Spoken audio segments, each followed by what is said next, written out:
Computer ஆடியோன்னு சொல்லி குடுத்துருக்காங்க. Join audio with my computer ஆடியோன்னு இருக்கும். ஆடியோ. ஆமாங்க சார். இதான்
Anand sir, shall we start this session?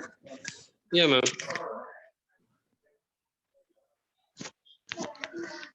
A pleasant morning and warm welcome to one and all present here.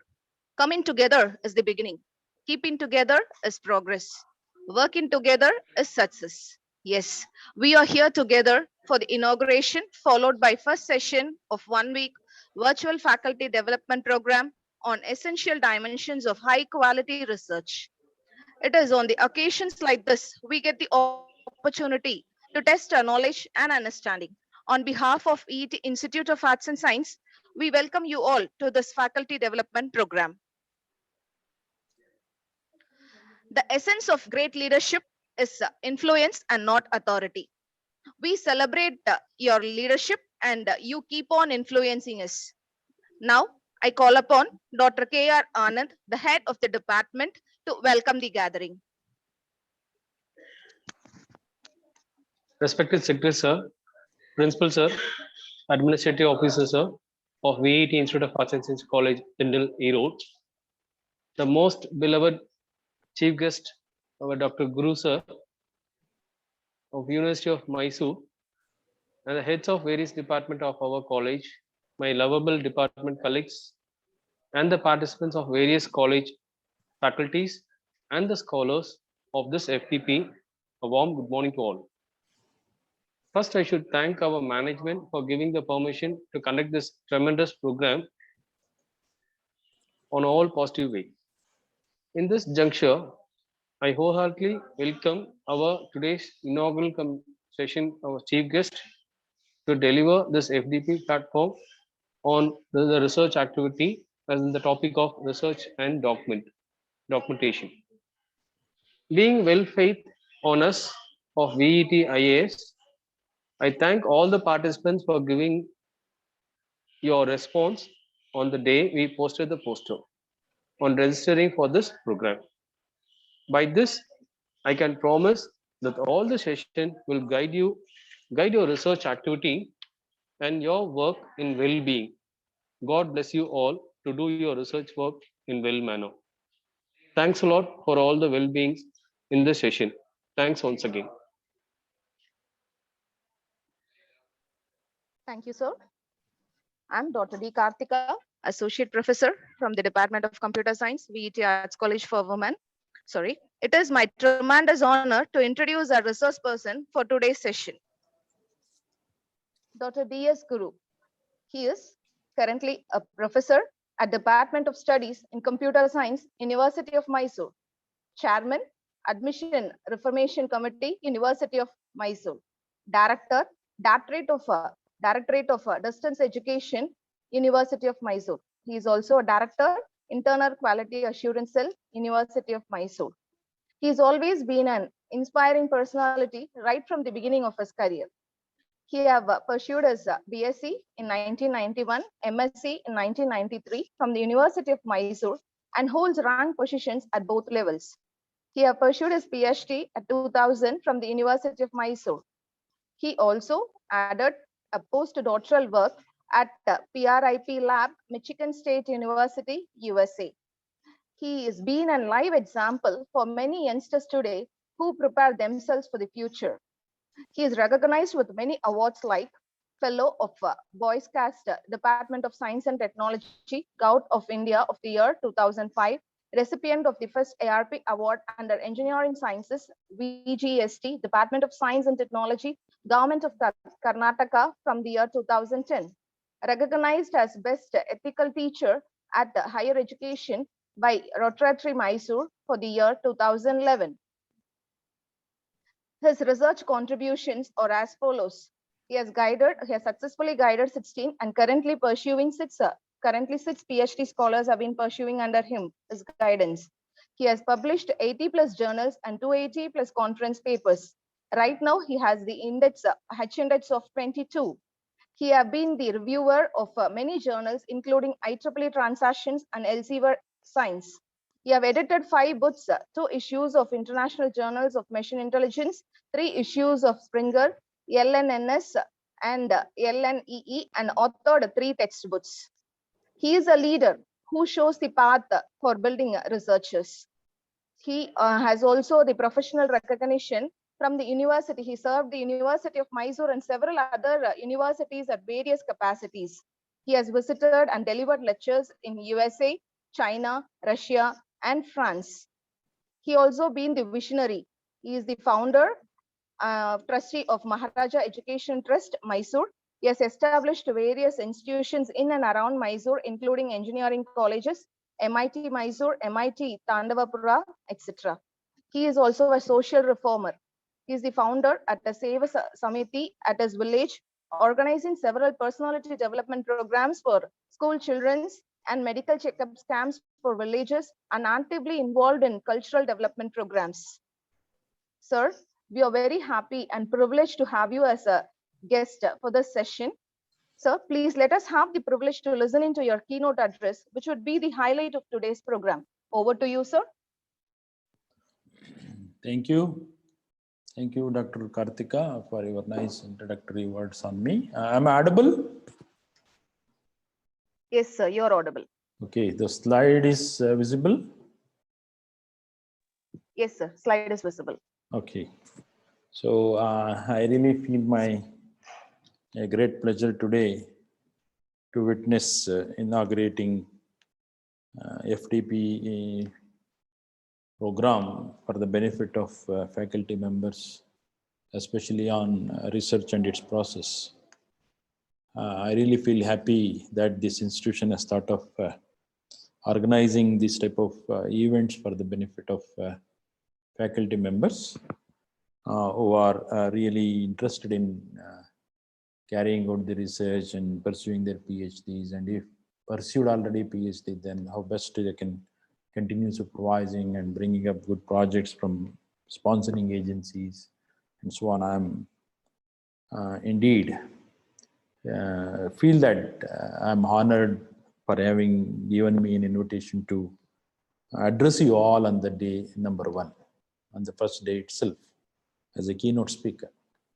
So, as it is probably my interest is just to take you all along with me through a lengthy corridor labeled research and documentation. So my interest is just to go for a walk, showing you the various corners in that corridor, philosophical aspects of these two terminologies, research and documentation.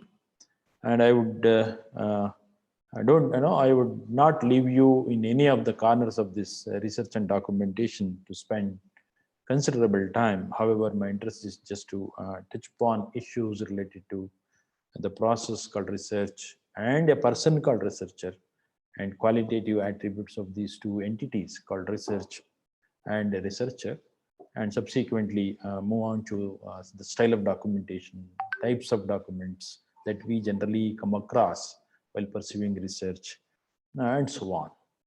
And before I begin with, I just want to make certain things to be more clear to the audience. Number one, during my presentation, I would be frequently using two terminologies. One is PhD, the other one is research. You can take, during while listening me, you can assume that these two terminologies are used as if they are synonyms, used interchangeably. Though there is a considerable difference between these two terminologies, PhD and the research, I am just considering them as they are the synonyms. I mean, whenever I say research, you can correlate it with PhD, and whenever I say PhD, you can correlate it with research. But research is a journey which does not end at all. You cannot reach the terminal of the process called research in your life, but PhD is a byproduct of it.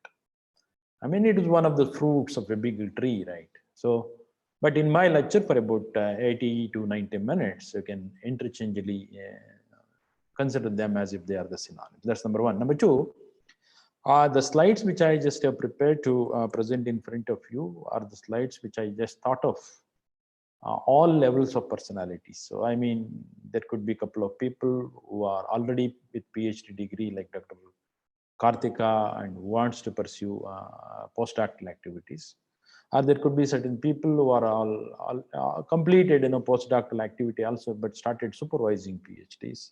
And some people must have just completed their PhD activity and must have submitted thesis for evaluation. And certain people may be on the way to submit their thesis, and some people must not have even dropped the idea of getting into PhD. So these are the different levels of personalities probably I would be addressing in this gathering of the faculty members. I'm sure that the slides which I just have created would suit every one of you, irrespective of your level of maturity in research. I'm sure that it meets with all of your requirements. Even for the people who are not interested in pursuing PhD, you can take it as a process that one has to attain. It is a process that one has to take up seriously. Otherwise, our knowledge doesn't get upgraded at all. So probably in the middle of my lecture, I would stress upon why the teacher should take a PhD or a research in general and so on and so forth. So with this preamble, let me begin defining what is called research. Okay. So research, when you look at this term research, I being a person from the background of mathematics would love to split it up into two terminologies, one called the other one called search. So if you want to have a thorough understanding of this term, the research, probably you have to first understand the meaning of a simple terminology called search. So search in my way, if I define you, then search is a process of what is called finding out something of my interest. So I'm looking for something, not somebody's interest. I'm looking for something of my interest. That's very important, right? When I look for something of my interest, then I got to fix up the area where I got to search for, right? If I am looking for, if I am looking for my pen, probably my hand would go to my pocket first. If pen is not available, then I go in search of my pen on the table of my, study table. Even if it is not available, then I go to the neighboring. Look at, so I just fix up the domain where I got to search for. So these are the two things which I got to make very clear when you begin searching. One, the object. What are you searching for? Number two, where are you going to search for, right? So these are the two things which I get to make very clear. When I do it first time, I'll get some knowledge. I become knowledgeable. When I do it again, perhaps searching for the same thing second time, based on the knowledge which I acquired in the previous time, perhaps I become now more effective. I mean, first time I may not be so effective. I am become successful in searching for it. When I attempt second time, perhaps I become not only successful but also more effective. And when I do it third time, I becomes, in addition to being effective and efficient, right? I may turn out to be an efficient personality in doing things of my interest if I do it repetitively. So perhaps you must have heard of, like something we are saying that practice makes a human being a perfect, right? So if you practice more, probably you become not only knowledgeable, but you become an experienced personality. Look, dear friends, my interest is not to end up being knowledgeable person, but my interest is to end up being an experienced person. And not even to end up being an experienced person, my interest is to reach to the level of wiseness so that I become capable of taking up a right decision on a right topic at a right time. To rise up to that level of maturity, one has to do things repetitively. So that repetitive search is what is called research. I mean, indicates reinforcement, indicates relearning. So search is a process of learning and acquiring knowledge, whereas research is a relearning, relabeling, cognition. You must have heard of cognition, and it is a recognition. It is a recognition. It is presentation of things, but it's not one-time presentation. It is a representation of things. Look, when you present things multiple times, then you become a representative of it. I mean, you whole and soul represent the entire entity of your interest. In order to become such an entire entity, representing something of your great interest, is what is called a research. So research is, as I say, is a search again process. If you want to define it in a single terminology, then you can just simply end up saying that it is search again, right? So if I explain it little, in a sentential form, perhaps. Now I just expect you to look at this picture. The moment you look at this picture, what does really catch you? Perhaps most of you end up saying that there is a face of a old man. I'm sorry that I cannot make this session very interactive because of virtual mode. I'm just raising my questions and answering my, in my own way. And I'm sure that, the moment this picture got displayed on your monitor, so you all started looking at a very particular object called head of a old man. That must have caught you suddenly, right? And if I allow you to continue looking at this picture little longer time, I mean, the longer the time that I permit you to look at, perhaps more able you become, more capable you become in digging out more finer details on this picture, right? Nothing to do with image processing. I'm not talking about image processing, but my interest is just to present these images, or with the support of a couple of pictorial examples. My interest is to explain you the different quality attributes of two entities. As I said, one is a research process, another one is a researcher. So with the example of this pictorial, in the example of this image, my interest is just to explain you what are the good quality attributes of a researcher and what are the good quality attributes of a research process. Look at here in this picture. Perhaps some of you must have noticed that there is a young lady standing. Some of you must have noticed that there is a dog sleeping. Some of you must have noticed that there is a crown on left top corner of the picture. Some of you must have noticed that there is a face of a lady on the right top corner, so and so on and so forth. Let me come to this little later again.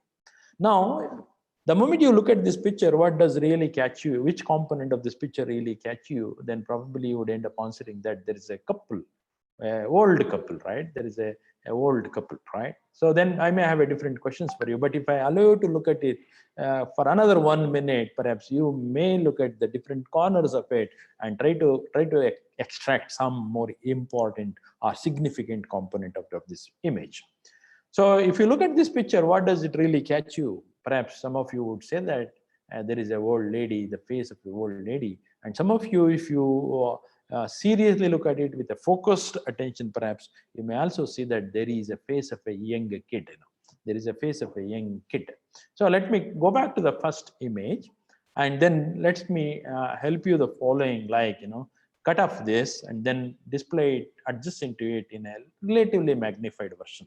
The moment I got you this cut off, segmented out of this original picture, a big image, and displayed adjacent to it in a relatively magnified, in a relatively scaled up version. And if I ask you to focus your attention and concentrate only on that, concentrate looking at it, don't look at the entire image, look at only this cut segmented portion of the image and focus your attention. Try to dig out some more details. Probably most of you, almost all of you, would identify that young girl holds something in her hand, right?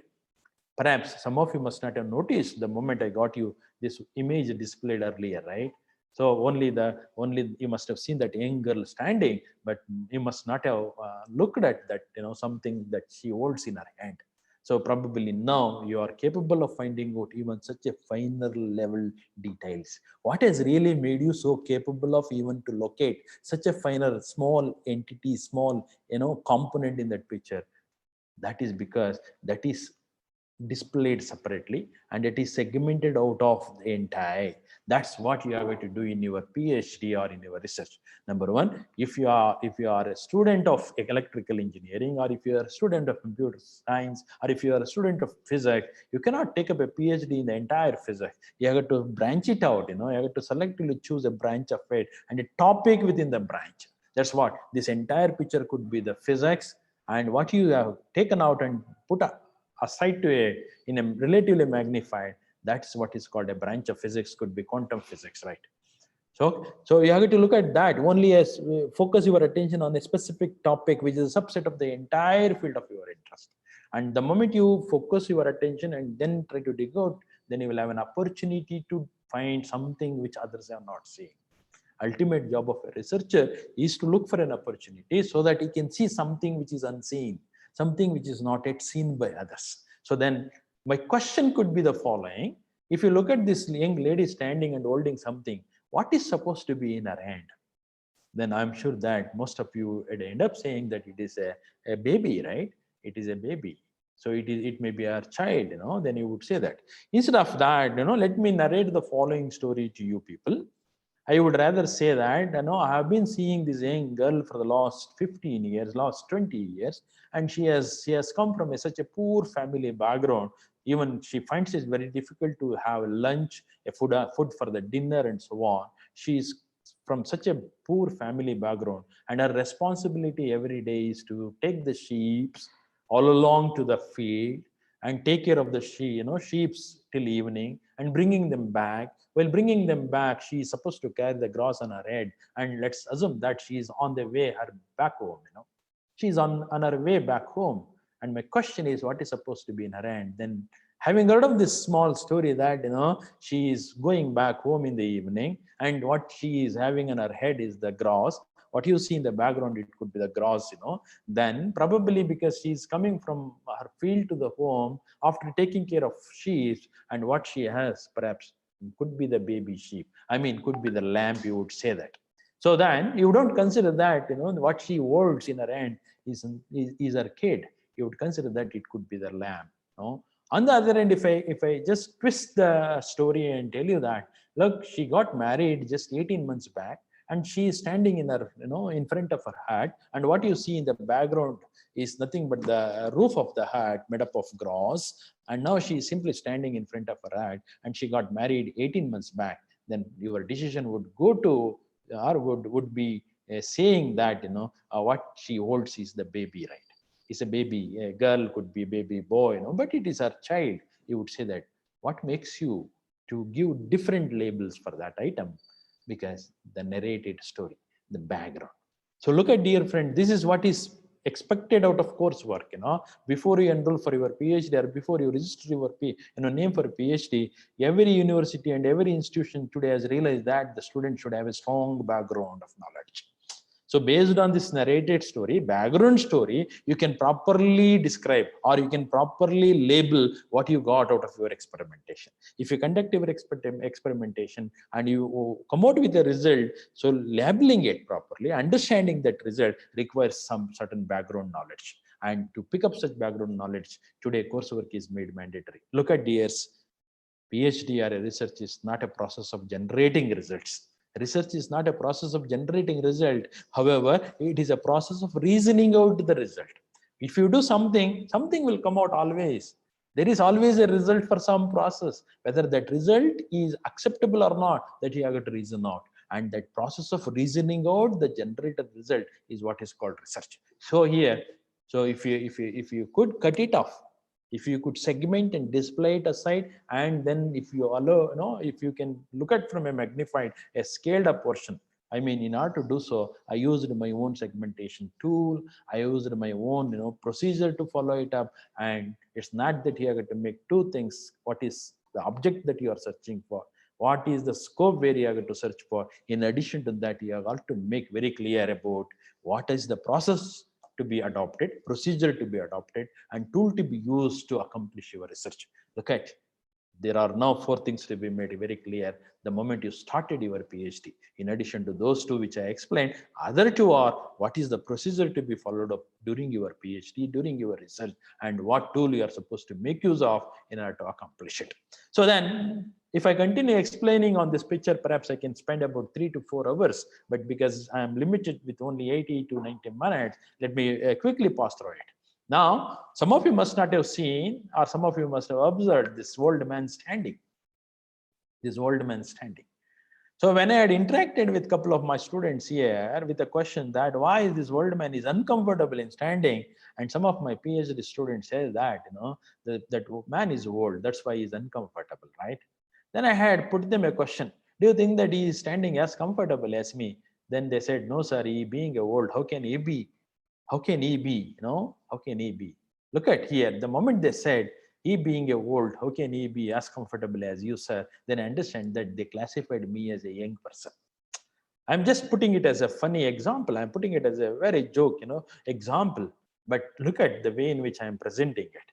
Had I interacted with my couple of students with a question that, do you consider me as young or not? Probably they must have hesitated answering that I am either old or young, right? On the other hand, I just have posed this question, displaying this old man uncomfortably standing with a question that, do you think that this man is standing as comfortably as me? Then they said no. Then my question is why? They answered that he is old. The moment they said he is old, then indirectly they are telling me that I am young, Look at whatever I wanted to get, whatever the question I wanted to get solved, a response I wanted to have, I got that response, but indirectly. Look at that should be the spirit of a researcher. Whenever you attempt to solve a problem P, perhaps that problem P appears to be much tougher, appears to be much complex for you to handle it as a whole, handle it in its original form. However, the moment you can think of expressing in terms of other parameters, if you can think of a problem P expressed in terms of P dash, where P dash is equivalent to P, and solving P dash appears to be much easier than working on the problem P. Please understand here, because you're all graduates of engineering background, you can understand that. I'm looking for a problem P, but I understand that directly working on P is really relatively tougher or complex. Then what do? I express this. I transform this P into P dash so that P dash is solvable. I get the solution to the P dash. The moment I get the solution to the P dash, this transformation which what I applied, if it is reversible, perhaps I can express the solution of original P in terms of the solution of P dash. That's how you have to look at. The moment any object is given for you, if you really find it difficult to understand from this pose of the object, you have to rotate it and see, you have to subject it for some transformation and then observe. Don't you think that we do in a common sense? Similarly, you being a researcher, the moment you are taken up a problem P, if problem P appears to be little tougher, then you should find a way to express that P in terms of another set of parameters, right? So that the process is reversible. The moment you could get the solution to P dash, you can equally get the solution to the original problem P. So you can imagine a problem of what? A bending of a 3-inch iron rod of one feet. I have an iron rod of length 1 feet, but I got to bend it in the middle, but its radius is about 3 inches, very tough to bend it. Then how do I do that? I just eat it up at the position where I got to bend it. The moment it is heated up, that raw hard object becomes smoothened. The moment it becomes smoothened, you can bend it very easily. Once it is bent, then you just cool it. You got the problem solved. That is what, or that's how the student should think of, right? The student should think of. So instead of telling me that, on the other hand, he is old, you can give a different, you can give a different explanation why he is uncomfortable standing. And very happy to share with you that when I had interacted with a couple of my young students in the department, one of the students said that, sir, you said just before 5 minutes, you just said that in order to reason out the result, before we answer, we have to look at the background story, sir, because you explained very, significantly with the support of a young lady picture. Now look at, sir, before you were asking about this old man, you just have presented that young lady, and I am now seeing in the entire image area, young lady is standing in front of old man. So how can you expect that old man to be so dare enough to stand comfortably in front of a young lady, sir? Look at, I appreciated him.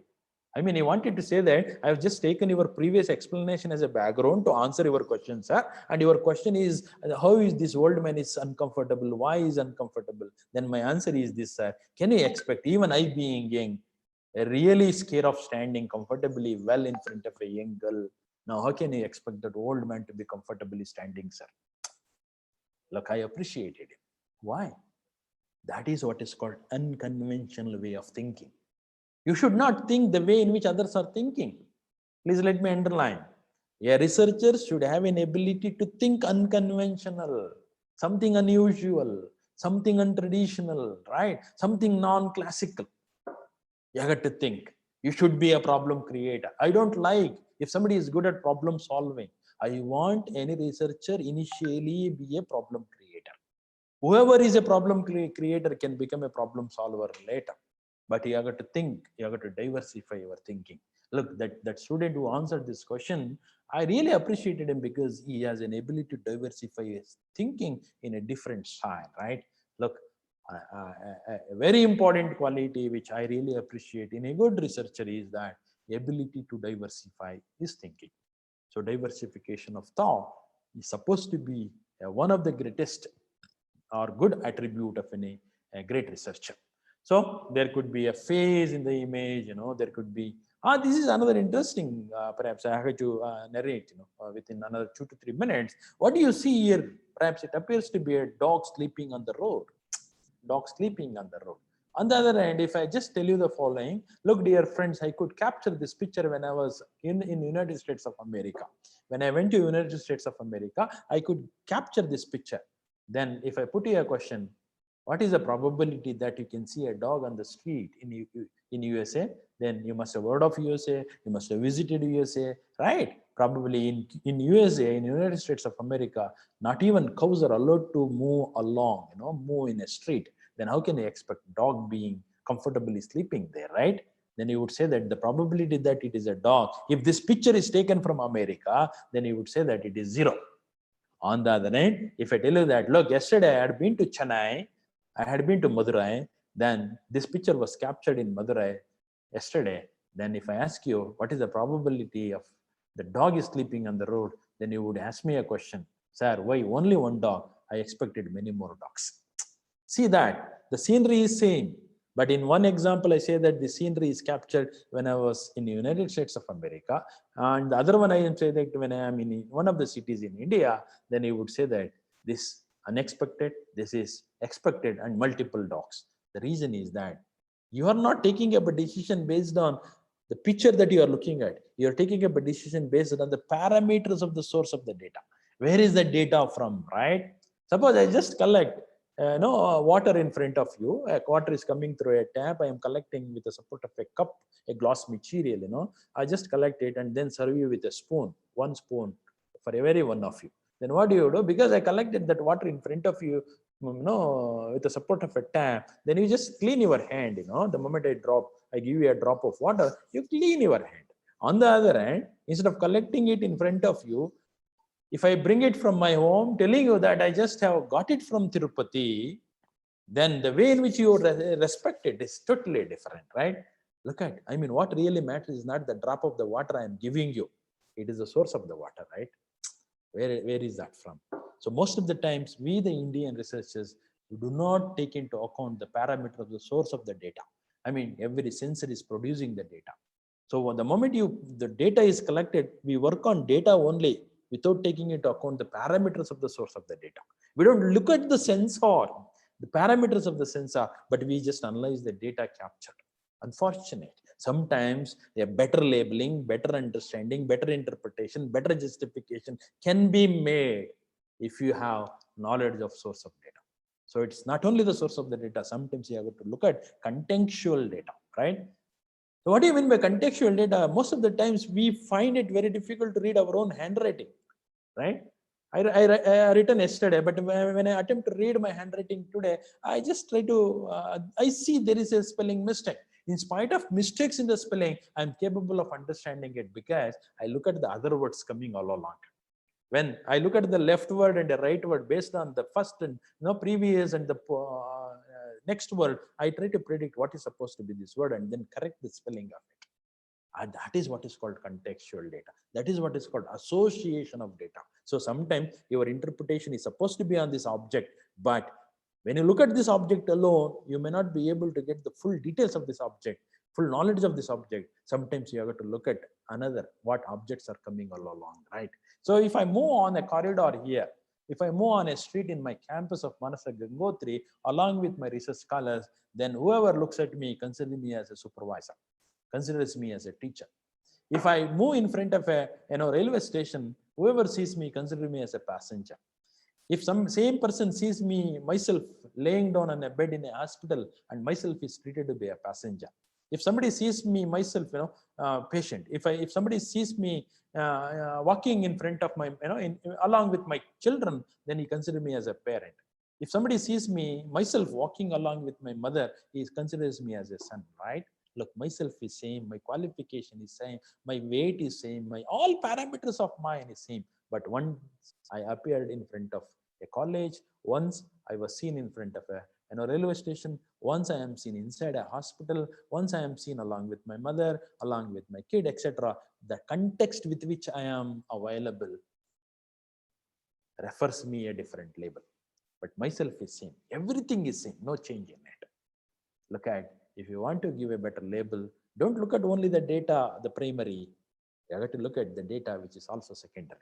Don't neglect it. And in addition to secondary data, that's what I call it as contextual data. You have got to look at the sensor, the source of data.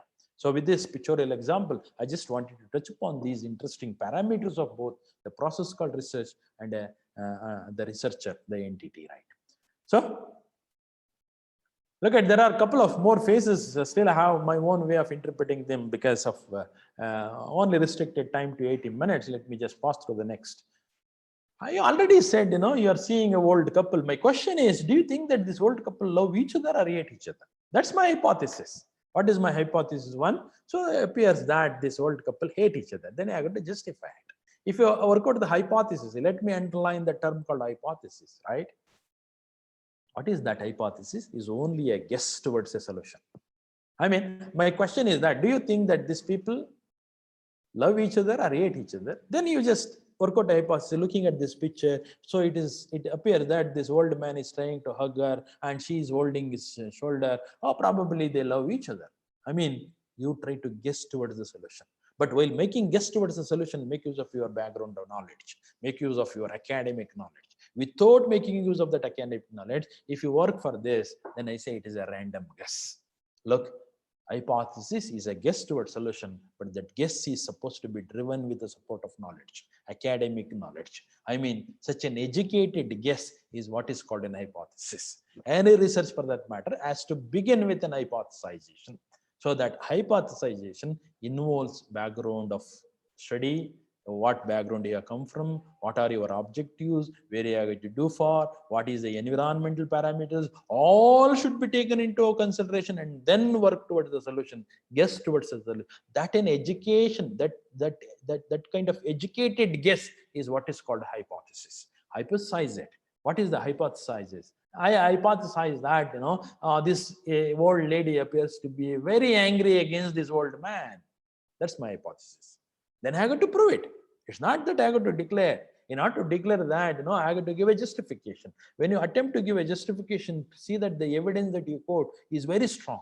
Only strong evidences can make your claim an extraordinary claim, right?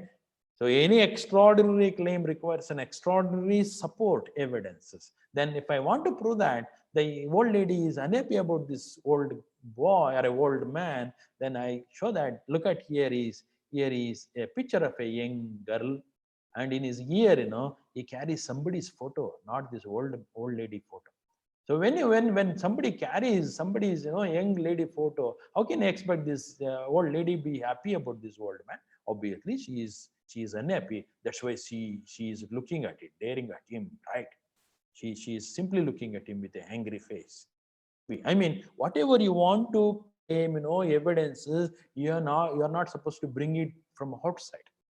If you want to prove that this lady is unhappy, try to find out in the image itself. If you want to prove that this lady is happy, try to find out the evidences in the image itself. You are not supposed to bring it from the outside. If you bring it from outside to prove your hypothesis, then I say that you are prejudiced somehow in one or the other way. Your attempt to prove that hypothesis. No, you should not do it. The moment you conducted an experiment, you got the results, and look at the parameters of the experimentation, look at the parameters of the source of the data, look at the parameters of the secondary data, and what you got as a result. And based on only this, you have got to provide evidences to argue. Otherwise, if you bring something outside, if you bring something outside, and you must have seen this type of couple, old couple, as your neighbor in your in residential area, looking at them because they are hating each other. You cannot claim that these also hate each other, or if they are loving each other, you cannot claim that these are loving each other. I mean, you are bringing evidences from the external body. So if you bring it from exterior, then you are assumed to be prejudiced. Look, dear friends, any research process is to find the truth, not to argue what you feel. A research is not a process of arguing, is not a process of somehow to convince others about your feeling, about your illusion. So you have to find the truth. A research process is a process of discovering, a process of digging only the truth being hidden in the nature. And while digging out the truth being hidden in the nature, you should not get prejudiced. So research should be independent of prejudice. So you may see some other, you may see a man seated over there holding his hat. You may see a man, playing guitar and so on. There are a couple of more interesting, examples with an explanation. Let me skip this. Now, I intentionally have taken up this picture to tell you the relationship between a supervisor and a PhD student. Probably here you see, a part where this is the eye. Please look at, this is the eye, and this is where you see the mouth of the old lady, and this could be the nose of the old lady, right? And this is the forehead of the old lady. So now what you see is the old lady picture. On the other hand, instead of assuming that this is the mouth, you see that, assume that it is a neck of a young girl, and this is the bird of the young girl, and this is the ear of the young girl, and this where is the eye part, and this is the nose part. Then you are seeing the young girl from the left back view. Then it is a young girl. Look, this is a composition of both young and old. You cannot visualize the old by erasing the young. You cannot even visualize the young by erasing the old. Young continue existing if old is continuing. If old continue existing, if young continue existing. I mean, the young and old exist together, not independently. I mean, existence of one involves existence and requires the existence of another one. I can see young only with the presence of old. I can see old only with the presence. I mean, these are agglomerated. These are, combined together such that there shall not be any diverse at all. That's what my interest is, to tell you the relationship between a supervisor and a student. Student is young, not necessarily by age. Sometimes the student is greater than the supervisor age, but student is young in mind, young in knowledge. Supervisor is old in knowledge, old in mind.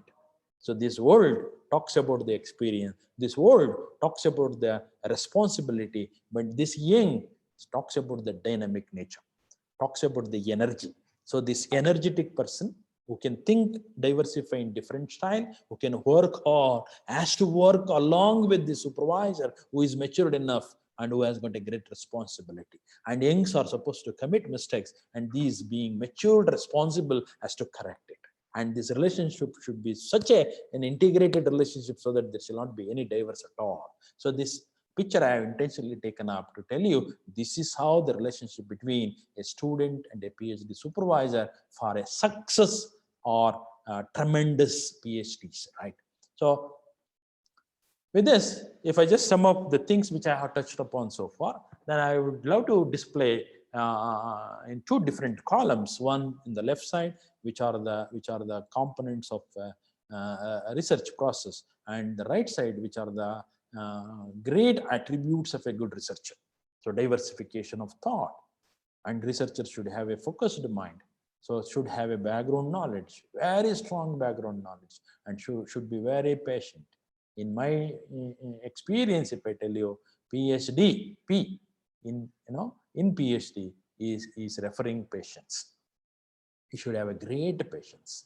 So subconscious should be very active. Even while sleeping, you should have kept your thinking. You should have kept your research problem in the subconscious while even sleeping. It is active, right? That's what is ability of a researcher, and should be systematic in approach. You should be very systematic in the sense that whatever you do today should be reproducible tomorrow, right? It is systematic in approach. Should have a commitment, and you be ambitious, very, very determined that you would accomplish it.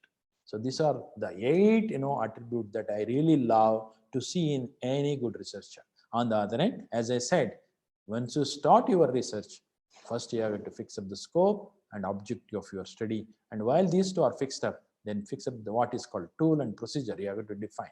So in your plan of action itself, in your proposal itself, right, you have to clearly mention these are the tools that I would be using, and this is the procedure I follow up while using this tool, and so on. And then you cannot always start from the beginning.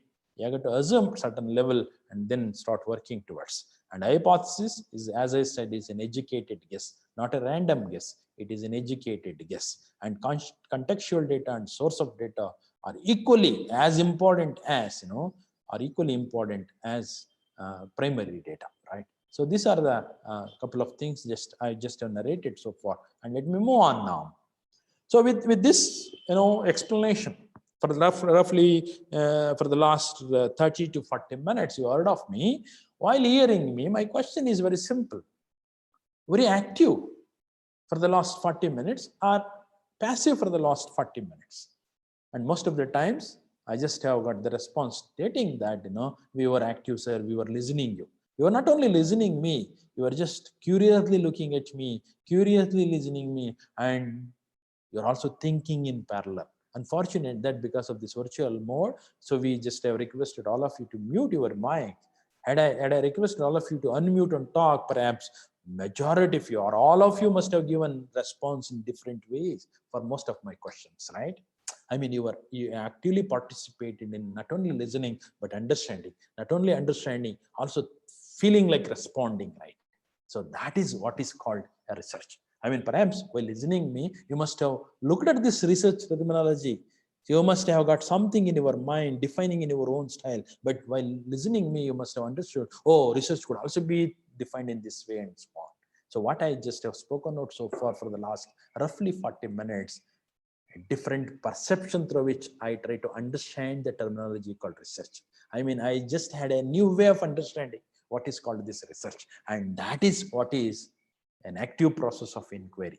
I mean, what we have done for the last 30 minutes is I just have raised the question, and not only raised the question, I also answered the question. I mean, questioning and then answering, such a process called active process of inquiry is nothing but a research. Anything you question and try to find the solution, that is what is called research.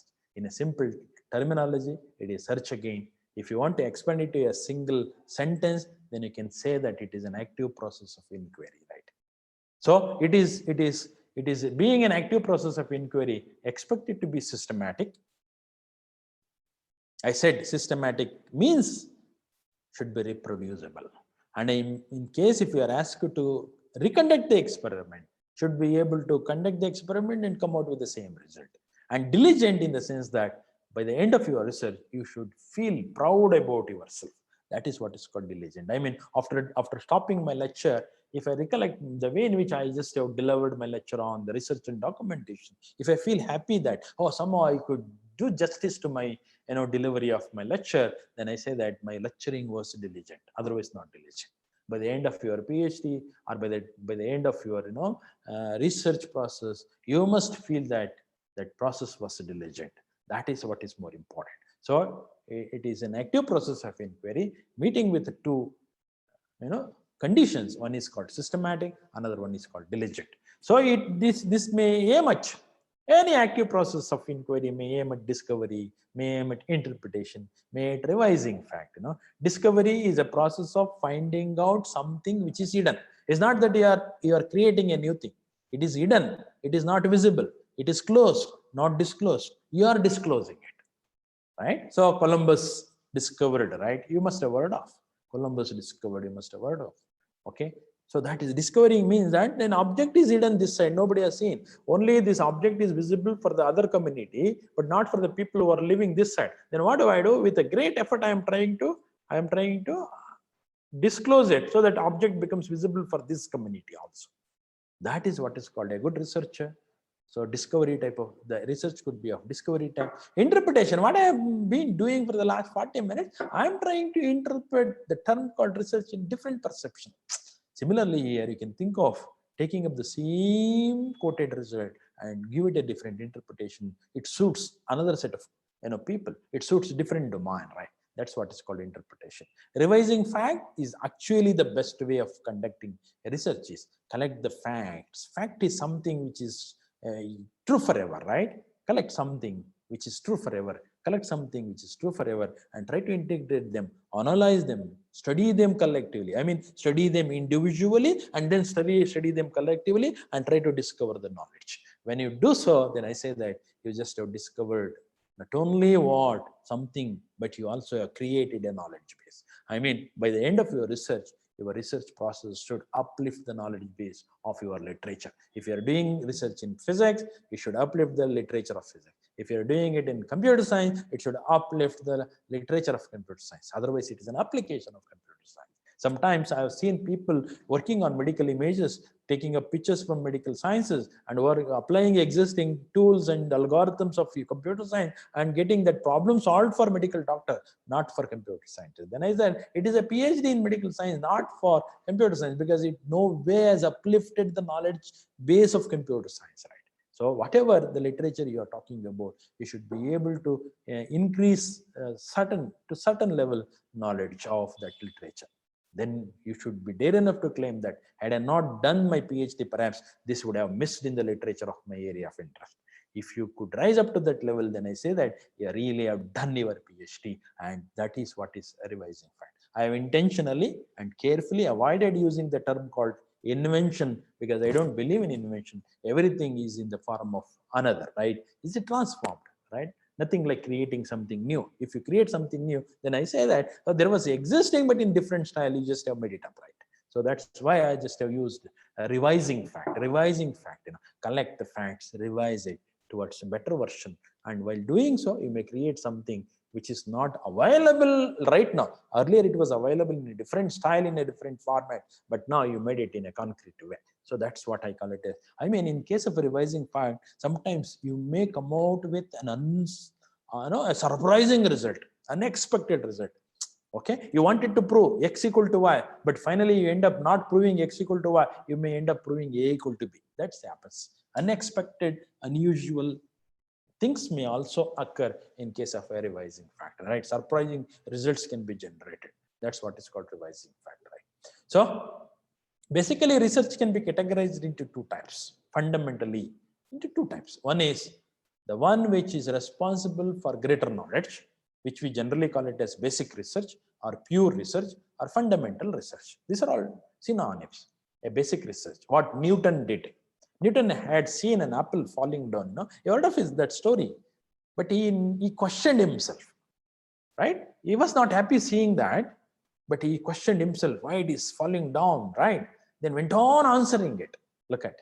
But he never imagined that. He never worried also the application of his theories. But he came out with three interesting theories, right? And today, without those Newton's theory, we cannot imagine physics at all. Look, that is what is called basic research, fundamental research. Pythagorean discovered, I say, whether he had noticed it or not, but the relationship between these three sides of a right angle triangle was existing earlier to him. But he noticed it and discovered it.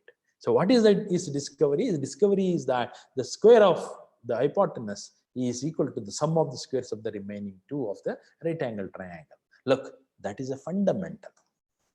Whatever the problem that you can solve with the support of Pythagorean law are the applications, right? Are the applications. So basic research is on questioning. You need not worry whether does it really find application or not. You may find it difficult, or you may not find an application for the theory that you discovered today, but tomorrow the next generation may find it a great application, right? Great support, great help. You need not worry. So sometimes we, the teachers, have a nature of telling the student that if somebody goes with a project and reports to me back stating that, sir, I am working on this problem, then suddenly we ask a question, what is an application of it? Then student is unable to answer. Then I say that, no, it doesn't have an application. Don't work on it. That shows lack of my knowledge. Lack of knowledge on that problem, right? That shows lack of my knowledge. I don't have a knowledge on that. Just because I don't find application for that, we cannot declare that it doesn't have an application at all. If not today, if not this current generation, perhaps the next generation may find it very useful, right? So because of that, dear student, the dear faculty members, my humble request to you, don't discourage any student working on any topic which is not answered. And see that whether that candidate is working on something which does not have an answer at all, which does not have a solution at all. If it does not have a solution, it is a topic for discovery. It is a topic for research. It is a topic for project, right? Don't insist upon application at all. So that is what is called pure or fundamental research. On the other hand, the moment COVID started appearing, in 2020, and started disturbing offline physical classes of all institutions, education institutions, then we started worrying how to conduct classes. Should we suspend classes for semesters together? If we suspend classes for semesters together, probably the students will be losing 1 year, 2 years, and so on. How to make it up? Very difficult. Then suddenly we found a solution of what? Going with online classes, exploiting the beauty of internet technology, exploiting the beauty of information communication technology, right? So we found a solution to that problem of COVID-19 disturbing physical classes of students. We got it solved. And that solution continue existing as long as there is similar disturbance, And the moment we become normal, then probably we go with physical classes, we may reduce the number of online lectures, right? But suddenly we got online technology, right? That is what is called application research. We never created a new knowledge, but we created a new tool to solve a current requirement. If your research attempts the current demand of an user, then I say that your research is an application research. And that applied research will exist only for a short time, whereas basic research will exist for a long time. So basic is supposed to be original, whereas applied is to make use of the knowledge created by this original research, right? And if you suddenly implement it, like online education is an action research, online classes is an action research. It's not only applied, but online. Sudden implementation is called action research, right? So this is the slide which explains you, look, pure fundamental is one hand, applied application driven is on the other hand. This pure fundamental is a process of asking and answering questions, whereas application driven is the one where we ask and answer demands, needs, and this advances the knowledge. It creates a new knowledge, whereas the other one makes use of the created knowledge. That doesn't mean that pure research is always better than applied research. No. Sometimes, while solving an application problem, which is not necessarily original, you may create a new insight into a theoretical work that may insist you to work for a new theoretical framework, and that could be an input for a fundamental research. Perhaps Archimedes, you just heard of Archimedes' law, density, right? Density theory. So actually, he was forced to work on an application of finding what is the ratio existing between two materials, right? So then, while solving it up, he came out with his own general theory, right? General theory. So that is what is called application research. Sometimes give some data into a original pure research. This is how these two would go hand in hand. So there shall not be any line separating these two. At least in the minds of researcher, there shall not be any controversy, right? No clear separation between pure and applied. You cannot separate them, and no controversy, at least in the minds of researchers, because it is good if you can take up a work or coming out with a thesis where a couple of chapters contribute knowledge into the literature and couple of chapters make use of that knowledge solving an application. Than most of the IITs, national institutions, most of the reputed institutions in abroad, they insist upon PhD activities integrated with or combined with industry requirement. When you take up a PhD activity in consultation with industry, then industry person will give you a problem, an application driven problem, and you being an academician find a new way of solving it. While finding out a new way of solving it, you will create a new knowledge. So you not only do what called a fundamental, you also do what called application. Then see that the best thesis is the one where a couple of chapters concentrate on pure and chapters concentrate on application of that newly created knowledge. So that could be wonderful, right? That doesn't mean that you cannot submit a thesis consisting of only pure. Newton had only 3 laws. Only 3 laws. Pythagorean has only one theory, right? And established a relationship between 3 sides of a right angle triangle. Wonderful research, still existing, right? Still existing. So you can think of submitting a thesis with only one chapter, but fundamental research. But in case of application, you have to explore and explain how you have used existing knowledge and made your current demand really solved and so on and so forth. Right? So in any case, I do expect research to be innovative in the sense that research should be should make some improvement, should introduce something new, should devise a new method of solving, should exploit successfully an idea, should create a new dimension of performance. Look, most of the times when I interact with the research scholars with a simple question, why you are doing research? What do you want to do? What is your ultimate target? Then most of the students would say that, sir, I want to contribute something to the society. I'm sorry to tell you that.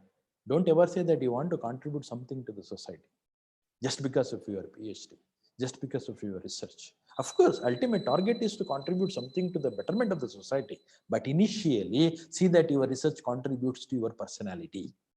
See that your research contributes to your personality first. Soon after completion of PhD, you must feel there is a big difference in you. Right? You must feel there is a big difference. You must be with an added attribute, added knowledge, added personality, added dimension of performance. Earlier you were teaching and now you are still teaching after PhD. The way in which you address your student, the authority with which you would address the student, the way in which you communicate them, the way in which you convince them, altogether should be different. Right? Whatever earlier you used to find it very difficult, you should now feel it very comfortable. Then I say that you got an added dimension to your performance. And then I say that the PhD is not only innovative, the PhD is a contributory PhD. The research is a contributory research. See that research contributes to your personality. Contributes to your personality. I mean, look at your earlier personality, look at your current personality after PhD and subtract. This is Y, this is X. Y minus X should be considerably big. Then I say that because of my PhD, I have grown up. It has contributed to me. Then PhD especially is a training period. You have to uplift your personality first and then think of contributing to the society in subsequent years, right? So that's what I said. So why teachers should do research? Teachers should do research because we are responsible to build tomorrow. We are responsible for the next generation. Today, if I say that, or if anybody says that politicians are really committing mistakes, then I understand that, or I feel that it is not the mistake of a politician. The politician was not taught properly. The politician was not given excellent lectures, ethical lecture during his school education. Or his mother has not taught him properly, because mother is the first teacher and we are the next teachers. School education was not done properly. So we are for the next generation. We are responsible for the next generation. We have to motivate students. We have to create, fire in the young brains. And even in the dullest brain should never feel comfortable sitting in my lecture. If I start delivering my lecture for about 1 hour, I expect in front of me even the dullest brain to be vibrant.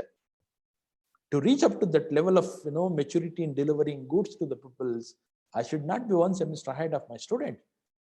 It's not good enough to being 1 day ahead of my students. I mean, yesterday I read it and today I'm just omitting that in front of students. Or last semester I read it and I'm omitting. No, it's not reading and then omitting. Teaching is not simply reading material and omitting material. Reading is reading, teaching is reading material, digesting material, synthesizing material, experiencing the material, right? And then establishing wiseness in that and then delivering it. That is what is called teaching. To rise up to that level of maturity in delivering, so that even the dullest brain becomes vibrant in my lecture, or I got to be in front of my topic of teaching interest. So I want to be successful then. If teacher wants to be successful, it should inspire the student, right? If he can inspire the student so that they think big in their perspective, the students grow big in their own pursuit, the students perform big in their own future. Look, so far I claim that I just have guided successfully about 20 students for their PhD. Out of 20, at least 10%, 2 of them are expected to be of internationally reputed in future. Then I say I'm successful. At least 40%, at least 20%. I mean, 4 students are expected to be of national level scholars. Then I say that I am successful, right? Look at a successful teacher is supposed to be the one who is always with the research. So if you are a teacher of mathematics, doesn't mean that you have to do research in mathematics only.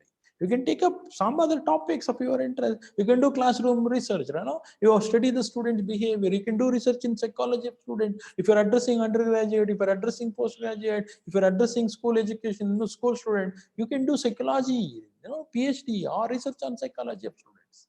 So a teacher, but has to be always active. Whenever you start your research, it's not that you create something new. At least it maintains you to be dynamic. At least it maintains you to be continuous learner, right? That's the spirit of what a teacher should do research. So if I now touch upon categories of research, right? Earlier, I just have spoken about types of research. One is a fundamental, other one is an applied. If I now just tell you the category of research, I love to categorize them into three types. Number one, exploratory kind of research. Number two, constructive type of research. Number three, empirical type of research. Exploratory research is the one where you are exploring problems for further research. In mathematics, Ramanujan, you must have heard of, right? What did he do? His brain was so dynamic that, you know, while he was sleeping, he used to get many formula. He used to get LHS equal to RHS. And he used to write every day in the morning, many equations, LHS equal to RHS, LHS equal to RHS. He just have stated many such problems. Unfortunately, he could not find a proof for most of them. And now, even if you go to the Department of Mathematics of Research, I'm sure that at least you find 50% of the professors who would end up saying that I still have been working on so-and-so problem stated by Ramanujan, right? I mean, Ramanujan, in addition to giving his own theory for certain problems, he also has explored problems for others to work on. He went on listing out many problems for others to work on. So you can think of a thesis where there are 3 chapters, for example, where in each chapter, you are exploring 2 different new problems for others to work on.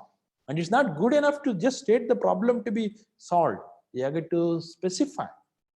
You have to parameterize that. You have to characterize that problem. Why? That is still an open question for others to work on. You have to justify why that problem is worth researching. What parameters of that problem has still kept it open question for others to work on. So if you can beautify it, if you can characterize, right, with certain attributes, certain parameters and all, and finally justify that it is worth researching and still it is unsolved problem with the support of a literature survey, then I say that your thesis is an exploratory research, right? You explored. Then a problem is explored, right? The problem is known. Solution is not known. Construct a solution.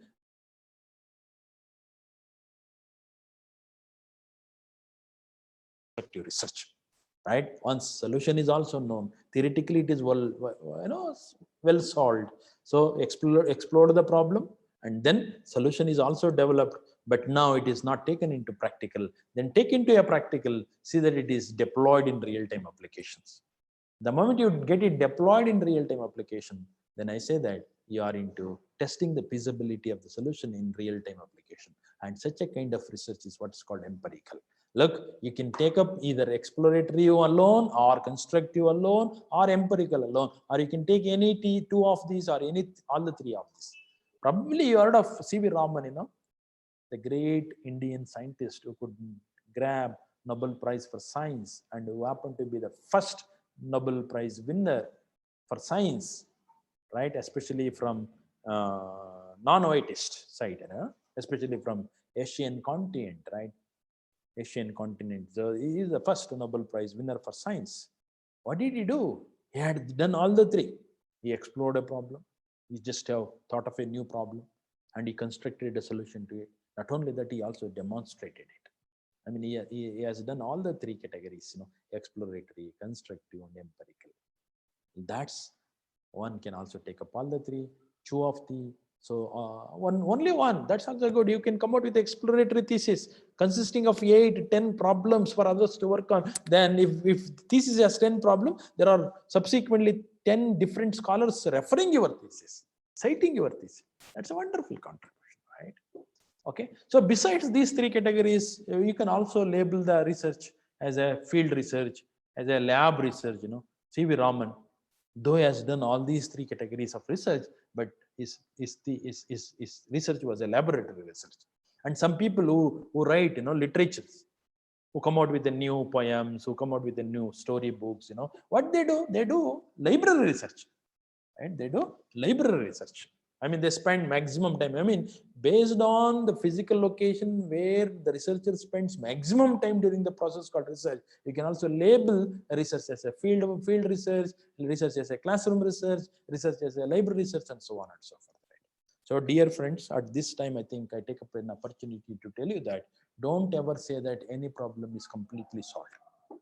However, completely the problem is solved as long as you are individually different. You are individually different. You have got your independent thinking. You have got your original thinking. Even if you take up something which is well solved, you can give it a different dimension. Like when the concept of God, God, God, is given to the farmers thought of Shiva, Lord Shiva. Look at the parameters of Shiva. His dress code resembles farmer. His vehicle resembles farmer. He doesn't go by a Innova car. He doesn't go by airplane. But Shiva, the vehicle of Shiva is a ox. It is the vehicle of farmer. Shiva uses tool vehicle. It's a tool being used by farmer. Shiva sleeps on a mat. The farmer sleeps on a mat, right? Shiva has a Gange, I mean water, because farmers badly require that water in the land. And Shiva has moon, a torch during night for farmers to take care of their garden and fields. Look at whatever. I mean, the farmer wanted something called God who can give whatever the farmer wants. So farmer wanted water, then they thought of Gange. Farmer wanted torch during night, they thought of moon in the night. The farmer wanted some tool, yeah, given a tool to the Shiva. A farmer wanted to go on ox, the ox is the vehicle for Shiva. Farmer used to dress off, the Shiva was given dress off dress, and so on. Look at, I mean, that was their restriction, that was their environment, that was their richness on the other end, right? The farmers could think in their own domain with such a restricted mind, and they thought of Shiva, the Lord Shiva, as their God. On the other end, the same God is the problem for business people. When business people wanted to make a god for their purpose, then they thought of Vishnu, very rich god, resembles great business. The ornaments with that Vishnu wears up. Even our girls do not wear so many ornaments. Look at that is Vishnu sleeps on what? Cushion bed, a spring affected. It's not snake. It is a cushion, spring affected cushion bed. And Vishnu has got a Lakshmi here that's known for money. Look, when business people thought of God, and Vishnu flies, and Vishnu has a remote, remote controller. That's what the level of business people. And the same problem, God, but instances are different. Look at the problem solved is God, God, but the instances are different because communities are different. As long as you are individually different, even if the solved problem is given to you, I'm sure that you can give it a new dimension, give it a new thinking, give it a new perception. But you have to think differently. As long as you are capable of thinking differently, I'm sure that you can even look at a old solved problem in a different perception. So, if I know some of the things which I just have elaboratively explained from the beginning, what I explained is a research process. As we understood, research process starts with formulation of the topic. Once topic has been formulated, you have to take care of motivation, purpose, objective, scope, etc. everything. And then you have to generate the hypothesis. So once problem is known, think towards a solution. While thinking towards solution, guess, make a guess. Such a guess with a background of education is called educated guess, called a hypothesis. So think of multiple hypotheses and explore multiple hypotheses in parallel, so that if you become successful for one or two, then you can submit your thesis and report your research, submit your reports on research. So generating hypotheses, generally we use two methods of generating. One is inductive, another one is deductive. Look, dears, these are the two principles of learning. One is inductive learning, other one is deductive learning. Inductive learning analyzes specialized cases, specific cases, and generalizes. Whereas deductive learning uses generalized knowledge and then deduce that knowledge to a specific example. So moving from examples to generalization, this is called generalization, whereas the other one is called specialization. So deductive principle works based on the principle of generalization, whereas deductive learning works based on the principle of specialization. So this works with the support of assimilation, whether the other one works with the support of elimination. So these are the two ways of learning or hypothesizing. But strictly speaking, we go neither with inductive purely nor with deductive. So generally we go with hybridization of these inductive and deductive principles. Once you have generated the hypothesis, it is your responsibility to establish them, prove them. But while doing so, don't get prejudiced, right? You have got to have extraordinary evidences to prove them. So establish the hypothesis through gathering of data, analyzing of data, and then theoretically proving or practically establishing. So you do that. You may not be successful in one attempt. Then what you have to do? You have to regather the data. Let me underline regathering. It's not gathering, it is a regathering. Search, research. Similarly, regather the data. Once you regather the data, you have to reanalyze the data and again establish.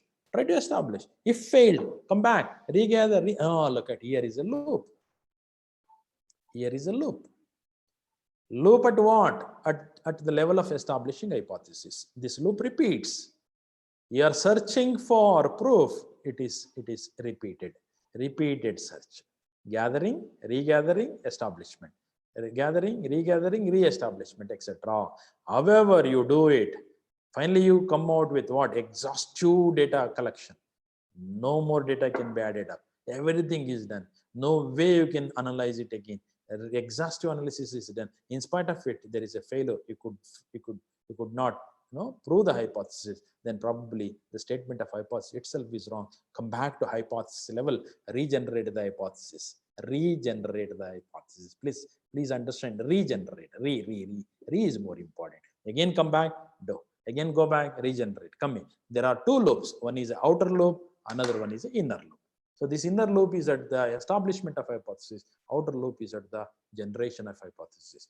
So these are the loops. Loops means repeating. I'm searching for my solution. While searching for my solution, I do the search repeatedly. It's not one-time search. Hence, it is called research. Look, earlier I got you philosophical way of what called looking at the research. Now I'm just giving you a technical way of defining why it is called research. I am into search, but not one-time search. I am into repetitive search with the support of two nested loops, one within the other. So that's the meaning called research. Once you are successful, come out with a conclusion or go with revising a hypothesis. Once you have concluded it, now you have to move on to documentation. Without documentation, no research is of great significance, right? Documentation is very must. But on the other hand, document is really a tough job. I can do research for entire day, but documenting it is really tough. I have to spend a week for one day research. Why I'm telling you, if 100% effort is put in by a researcher, I'm sure that about 60% is spent for documentation. Only 40% effort is spent for carrying out the research. Basically, we have two types of documents. One is publishing documents. Another one is a manual kind of document. Publishing document is a document which we create for the purpose of spreading our ideas across the community, right? So whereas manual is for the purpose of end users. My interest is to educate the end users on my product, on my research outcome. Whereas publishing is for the purpose of transforming my knowledge across the community. So largely depends, the success of research largely depends on the ability of a researcher, understanding of the researcher, domain knowledge of the researcher, commitment of the researcher. All in all, love and affinity that researcher has towards the problem. So I want you to read that researchers should get married to the problem or with the problem. I mean, you must have that feeling that you are married with the problem. Once you have taken up a problem, you must have a feeling that you are married with a problem. The moment you have a feeling that you are married to the problem, then you dedicate yourself for the betterment of the research, right? So like, the way in which the person gets married and establish a great love, and then because of that marriage, he will be blessed with children. And not only that, he will take care of the children, get them admitted to a good school, and he makes these children a better citizen tomorrow. Similarly here, the moment you have taken up the problem, you must have that feeling that I am for this. I am dedicated for this. Dedicate yourself, commit yourself, and then because of this marriage, brain children will be generated, ideas will be generated, and they should be published in a better journal. And once published, they see that other contemporary researchers would appreciate the way in which you are expecting your boys, children to be appreciated by other citizens. No, similarly here, your brain children should be appreciated by contemporary researchers. Citations should improve. That is how you should feel that. So in my opinion, dear friends, a researcher has two different marriages. One, personal marriage for family setup. Another one is academic marriage for research progress. So this is what I call it as a marriage. Take it in a broad spectrum, please. Don't look at it from a narrow way. So then the question could be, if success of any research depends only on the ability, understanding, and domain knowledge and commitment of a researcher, the question could be, then what is the role of supervisor, right? Why supervisor is required? Then I say that supervisor is very much required. He's like a parent. Just because I got my son, I don't see that he gets married soon. I see that he will reach a maturity, and he will academically grow well, and he gets a good job. Then only the moment I understand that he is matured enough to take care of his family, then only I conduct the marriage for my son. Otherwise, I don't do that. And not only that, while conducting marriage for my son, I go in search of a girl who has got with the same frequency matching. So a supervisor should have some patience in finding out the best problem for this candidate. The moment I got a candidate, I should not assign any problem. I should search for a best problem that he loves, he likes. Then I got to understand this candidate. Understanding the candidate, and then conducting the marriage of that candidate with a problem, a suitable problem, and at what time, when I got to see that he is matured to understand the problem, right? Whenever I understand that he is matured enough to take care of this problem, then only I conduct the marriage, assign the problem. That is what is called supervisor. It's not that the moment a candidate comes to you, you got to approach, you got to simply assign a problem to me. You got to study the candidate, understand where is he good, what is his weakness, what are his strengths, and find the suitable problem and then assign him. Probably that may take 1 or 2 years. So that's what is the role of supervisor. So once problem is assigned, there shall not be any divorce at all. Once marriage took place, there shall not be divorce at all. Similar situation has got to be created, and who is responsible for it? Supervisor is responsible. And beyond that, supervisor should help the candidate in documentation, because supervisor is rich. He has to help the candidate, in solving the problem. Okay, should convey the plans. Look, following are the different types of documents we are talking about. One is a proposal. Proposal is the one, a document which conveys plans of action, should convey the plans of action. Abstract is a document where we just talk about, give the gist of accomplishments. Synopsis is an extended abstract. In proposal, I say what I am working on and what is my plan. Whereas in abstract, I just say quickly, this is how it is. In synopsis, I got to expand why I am doing it, how I am doing it, right? That's what is called synopsis. Research papers for publications, it is for the purpose of transformation of knowledge across community. And finally, by the end of a research, I get to submit a detailed container which talks about both the negative aspect and positive aspect of my research process. If somebody reads my thesis, should be able to become as knowledgeable as me in the topic of research. That is what is called detailed container. These are the different documents that we come across in any research process. So paper publication, why should we do that? Because it is a measure, it is a kind of metric which talks about success of research. It is way to measure the research success. So basically we talk about two types of publications. One is conference proceedings. Conference proceedings can be of different levels. Some conferences are conducted, but no review takes place. Their interest is to provide a common platform where researchers can come and discuss mutually. Another kind of conferences where the review takes place, but not serious. And very important type of conferences or review takes place very serious, and most of the paper get rejected. Only 20%, 18%, 15% paper get accepted, and that will be published in a full length manner. And that can be taken as paper publication, right? On the other hand, journals, refereed journal, generally we are talking about peer reviewed journal. So it takes a long time to get your paper accepted in journal because you have to convince the editors, you have to convince the reviewers. So when reviewers are convinced about your originality, but unhappy about your drafting of paper, the style with which you drafted, the linguistic quality that you use, so then they will write you back to get your paper revised. And this process will repeat many a time as long as the reviewers are unhappy, but still are convinced. The moment the reviewers become totally unhappy, they send you the message stating that your paper is not acceptable. Otherwise, the moment they find it very useful or very attractive writing, then they say that yes, your paper is acceptable. So there are many levels, out of which I just abstractly say that there are two levels of journal. One which are responsible in circulating quick quick circulations of ideas with a supported document. Another one is complete material. So second level is ultimate, but the first level is still happy with this less impact factor.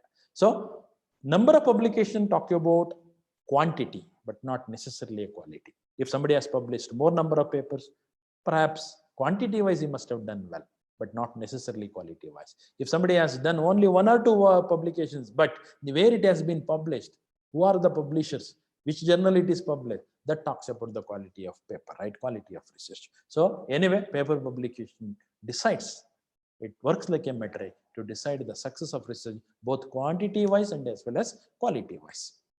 So characteristic of a good publication, I generally look at 7 characteristics.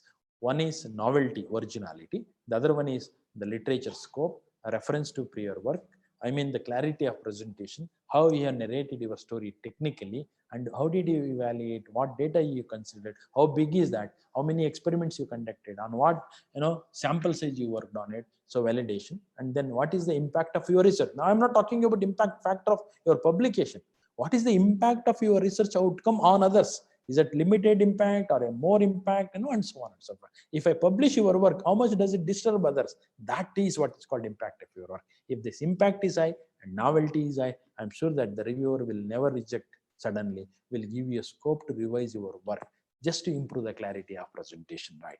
So these are the characteristics we look at. So paper format, this paper should have a title, should have an abstract, should have keywords, and there must be an introductory section, and there must be a proposed model, what is yours, and algorithmic way of representing things, and experimentation and discussion, very important. Because this is your work, your brainchild, you should discuss both pros and cons of it. Don't hesitate mentioning about disadvantages of your model, but still yet announce or justify in what way yours is really required, and then come out with the conclusion. Don't ever forget to acknowledge the people who are responsible for your success, and then list out the references, right? So these are the different sections of a good paper.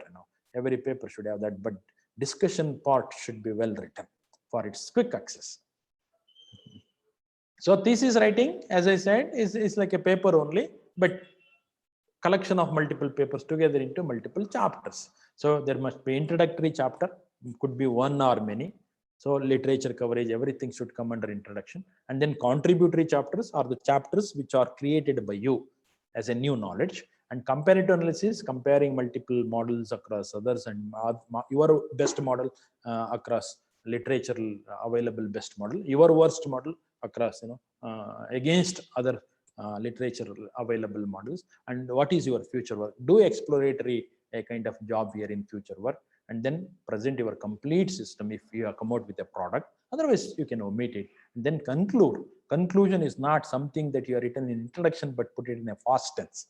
Conclusion is a research findings. What did you learn out of your research? What did you really find during your research? That is what is called conclusion. And then your publications, appendix. Appendix is something as important as your work, but not yours.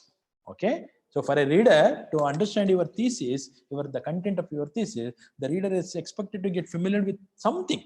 It is as important as your research contribution, but not yours. Please put it in appendix. And then bibliography, it is extended reference, but heterogeneous.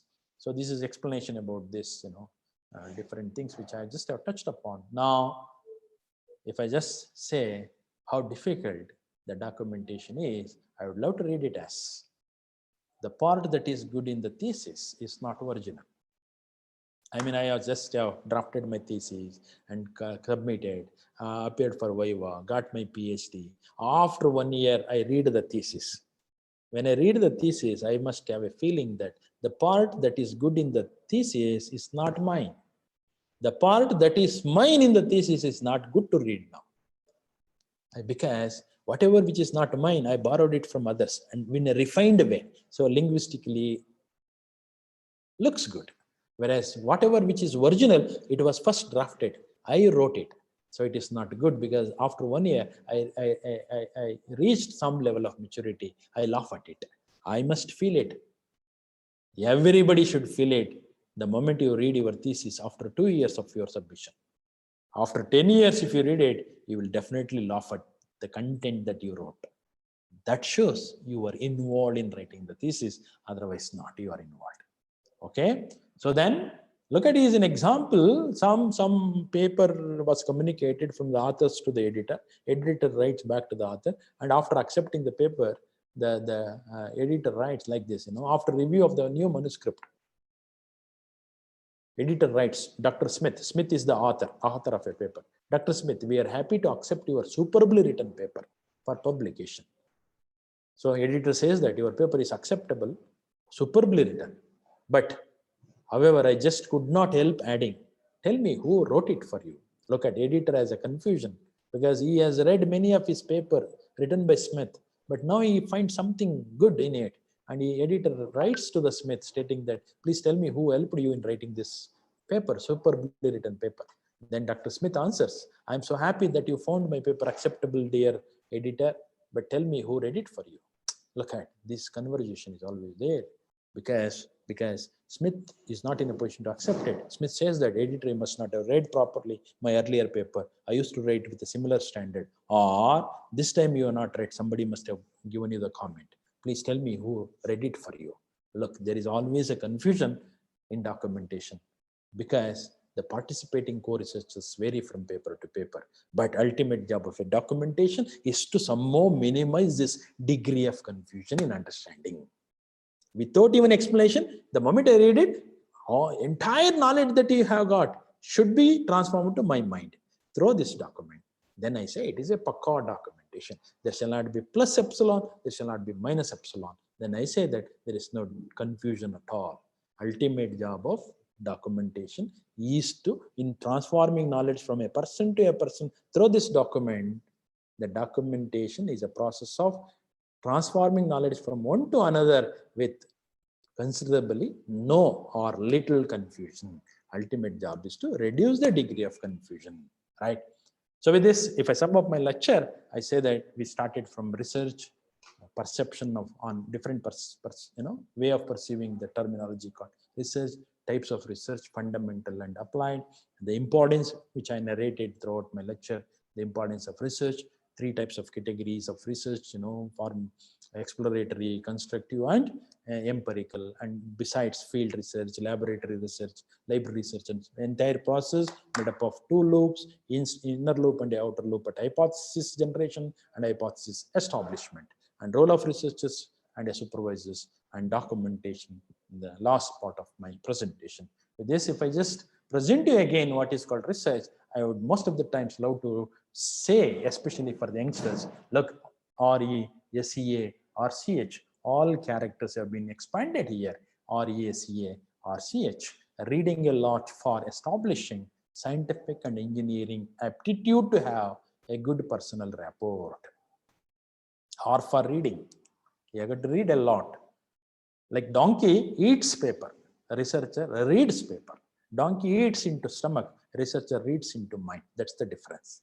So donkey, known for hardworking, you should be known for hardworking in the beginning. And you should not continue to be donkey-like personality. You should establish your scientific and engineering aptitude so that you become horse-like animal, known for beauty, known for riding, known for fast moving. You should move towards your target and attain a target. Then you become like a committed man to take care of your area of interest. So rapport with a commitment to build up healthy society for the development of nation. Then you should become like a king, a lion, a lion of your area of interest. Lion is the king of forest. Wherever it lives, it is the king. Similarly, whatever the topic that you have taken up for your research, you should be the king of it. I mean, the donkey should get transformed gradually into a lion-like animal on the topic of interest. And such a process of transforming a donkey-like personality into a lion-like person in the field of interest is what is called research. So with this, let me just thank you one and all, with a special thanks to Madam Dr. Karthika for her interest in inviting me to inaugurate and to give a keynote talk on a general topic of research and documentation on the first day. Thank you one and all. Thank you very much. If there are any queries, I would love to take. Thank you, sir. Thank you very much. Dear participants, if you have any queries, you can just ping on the chat box. Otherwise, please put up your hand. I'll unmute you.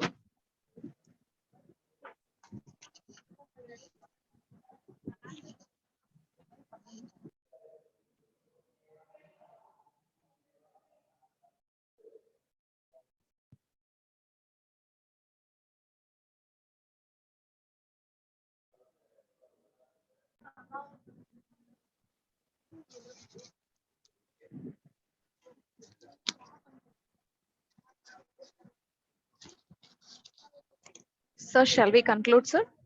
Yes, sure. Why not? If there is no question and there is nothing like to interact, fine.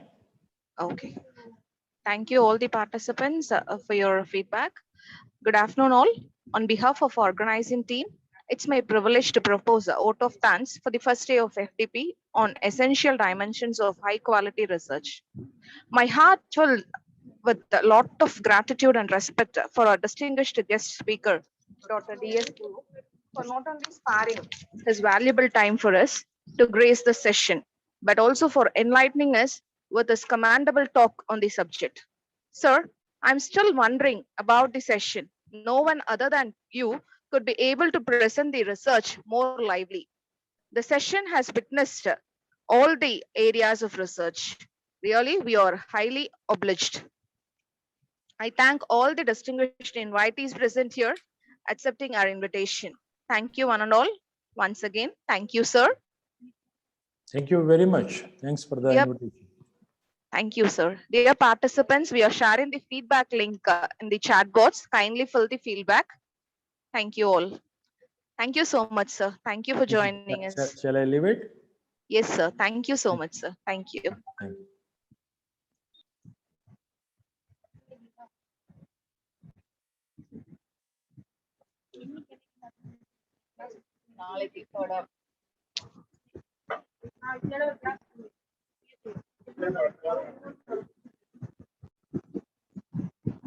Paragraph.